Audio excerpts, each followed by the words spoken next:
It took one glance away from the road, one look at the guy racing me, 1 second of distraction. I tried to brake. Braking too late, braking too hard as I groped for the wheel to redirect my path. The front driver's side of my car collided with his passenger's side, metal crunching against metal. My door crushed inward, and jagged steel punctured my leg. Blood sprayed upward and to the side, coating the crumpled door in new paint.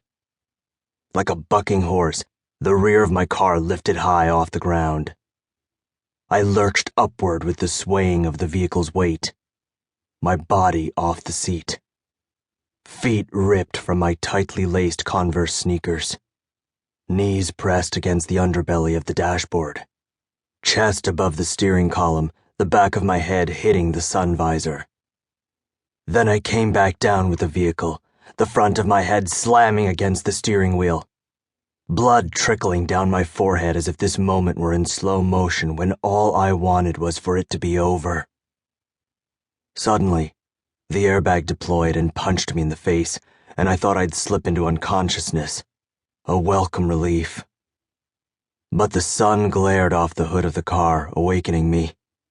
My eyes bulged, refusing to blink. My dry throat hitched with an inability to scream. And I couldn't breathe. The brake pedal sheared off the floorboard. Definitely too late to brake now. The car, still moving forward with a force more powerful than gravity, veered off the side of the road. For 1 split second, the feeling of freedom bewitched me, the weight of the world disappearing as my car and I took flight.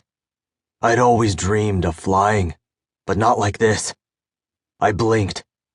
Then I wanted to cover my face, to place my fists over my eyes so I wouldn't see green streaks through the glass, trees waving to me in my peripheral vision as I tumbled and spun with the car.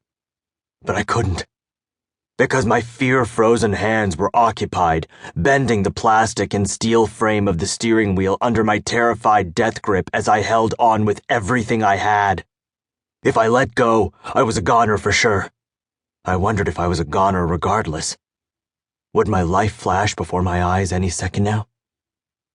A primal scream escaped my lips, my uncontrollable paralysis disappearing, but then I froze at the thought of being shocked into silence again, because I needed to do something. Then the car made a touchdown, spiking in celebration, tearing hinges, slamming on its side, flipping, soaring. How was this happening? Was my car really as light as a football? Bam! And the doors sprung open, the car screaming that it was done. But I wasn't. In one last convulsion, the seat rammed forward with the force of the landing, ejecting me from my seat. I smashed into the windshield, head first. A shattering of glass pierced my whole body in the process, and for the second time today, I was flying, all on my own. As I sailed through the air, I felt like vomiting, but blood leaped from my mouth instead. I spied the car still rolling, and then I squeezed my eyes shut. Shock froze my heart, made it stop and go to sleep. Then the asphalt slapped me awake. I imagined this was what jumping to your death from a tall building felt like. I tumbled across the pavement and landed face down in a heap of mud, grass, weeds, rocks. I opened my eyes timidly and stared down at the blood surrounding me. My stomach turned, and I quickly averted my gaze. I needed to focus my mind on anything besides the sight of my blood. I inhaled deeply, hoping to center myself.